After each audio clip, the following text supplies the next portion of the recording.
شهر رمضان الذي أنزل فيه القرآن আল্লাহ তাআলা বলেছেন রমজান মাস যে মাসে মানুষের সৎ পথ প্রদর্শন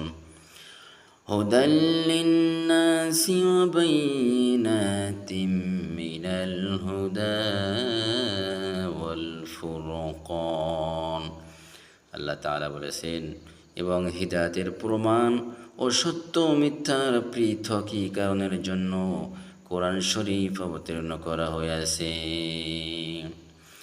ফামান শাহিদা মিনকুমুশ শাহরা ফালইয়াসুমহু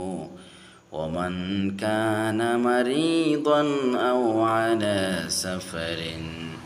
ফাইদ্দাতুম মিন আইয়ামিন উখর